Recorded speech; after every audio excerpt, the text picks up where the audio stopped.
Hello, dear students. Welcome again to another session of our history class. Today, we are going to do the second part of the three orders, and we will learn about the second order, that is the nobility. Though the nobility was placed after the priest, they in reality had a central role in the social processes because they controlled land, and we all know land was the most important possession at that time. This control was the outcome of a practice which was called the vassalage. Now, the vassal is someone who owes allegiance to his lord. He gets some land, and in return, he has to owe allegiance or loyalty to his overlord. The kings of France were linked to the people by vassalage. The big landowners, that is, the nobles, they were the vassals of the king, and the peasants, they were vassals of the landowners. A nobleman accepted the king as his seigneur or his senior. The word lord is derived from a word meaning one who provides bread. So these lords provide bread to their vassals. That's why sometimes it is used for God as well. So these lords would protect the vassal, who in turn had to be loyal to him. Now this is a depiction of the vassalage system, and at the top of the rung you can see that there's the king and the queen, that is the monarch. Then there are nobles, and then there are knights who fight during wars, and then the common peasants. The king is in the top of the vassalage system. The nobles are vassals of king, and the peasants are vassals of nobles. The nobleman accepted the king as his seigneur, and they made a mutual promise, a promise to each other. That is, the seigneur, the lord, would protect the vassal, who in turn would be loyal to him. This relationship involved elaborate rituals, and sometimes these vows were exchanged and taken on the Bible in a church. And there was a special ceremony for this, and during this ceremony, the vassal received a written charter. It was a document on which it was written that he is a vassal of a particular king. And sometimes he got a staff or even a clod of earth, which was symbolic of the land that was being given to him by his master. The nobleman enjoyed a very privileged status. He had absolute control over his property. In perpetuity, that means forever, that property belonged to him. He also could raise troops, and these troops were called feudal levies. He had his own courts of justice. He could even coin his money. He was the lord of all the people that were settled on his entire estate or his land. His private land was cultivated by peasants, and these peasants were expected to act as foot soldiers in battle whenever required, in addition to working on the land. So they were actually peasants who worked on the land, but when there was need, they acted also as foot soldiers. A noble or a lord had his own manor house, that is the residence or the house of the lord. He also controlled villages, and sometimes he had hundreds of villages under him. The manorial estate is the estate of the lord, which includes all the property that is under him. It often contained 12 to about 60 families, depending on how big a lord he was. Everything that he needed for daily life was found on this estate. Like grain was grown in the fields, then there were workshops where blacksmiths and carpenters carried out their work. They maintained the lord's implements and also repaired his weapons. Then there were stonemasons who looked after his buildings, did a lot of construction work. Then there were women who spun cloth and wove fabric. Then there were children who worked on the lord's wine presses. So in their estate they had their vineyards, and the wine was pressed by the children here. Then there were forests and woodlands, and these lords used to go out hunting for game in these forests. Huge areas of land were used as pastures for their cattle and their horse to graze there. Then for prayer, there was a church. There was also a castle for defense, and sometimes it had a moat around it so that easy access was not possible. Then even sometimes they had bigger castles as residence for the knight's family. Though most of the things of their day-to-day need were available here, sometimes certain things they had to get from outside, like salt, millstones, and metalware, they had to obtain from outside sources.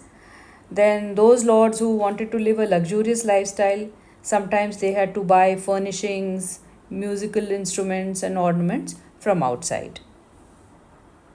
Now, this is a picture of a manorial estate, and you can see a huge manor house.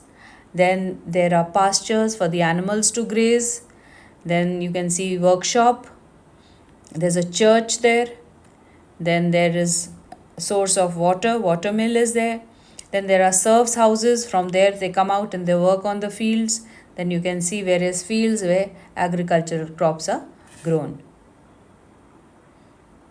Now we all know that the peasants, they served as foot soldiers. But as frequent wars kept taking place in Europe, there was a need for trained warriors. And what you see in this picture is a picture of a knight, and you can see him in his armor, his war attire, and he is all covered up to give him protection, and he has a sword in his hand. He's covered his head with a helmet, and he is a professional cavalry soldier on horseback. Now these knights were linked to the lords, just like the lords were linked to the king. The lord gave the knight a piece of land, and this land was called fief, and promised to protect it. This fief could be inherited by the sons and grandsons of the knight. The knight received around 1,000 to 2,000 acres of land, including a house for the knight and his family, and there on his land he also had church and other establishment for his dependents, besides a watermill and even a wine press. So like the knights were also mini lords, smaller than the main lord, but yes, they also had lot of property under them. In exchange, the knight paid his lord a regular fee and promised to fight for him in the war. So knights spent their time daily fencing and practicing. Fencing means to fight with the sword, and they practiced these tactics with dummies so that in times of warfare they are well trained. So this practice was there to keep up their skills. A knight might serve more than one lord, but his foremost loyalty was to his own lord. Now this is a picture of the minstrels. These minstrels traveled from manor to manor, singing songs which told stories. Now these stories that they sung in their songs were partly historical and partly they were fabricated. They were creation of their own imagination. They mentioned about the bravery of kings and knights. So part of it they knew and part of it they imagined, and they wove out a story or song with that. Many manors had a narrow balcony above the large hall. So the large hall where people of the manor gathered for meals, on these balconies, these minstrels, it was called a minstrel's gallery, and these singers entertained the nobles while they were having their feast. Then we come to the third order, and that is the peasants.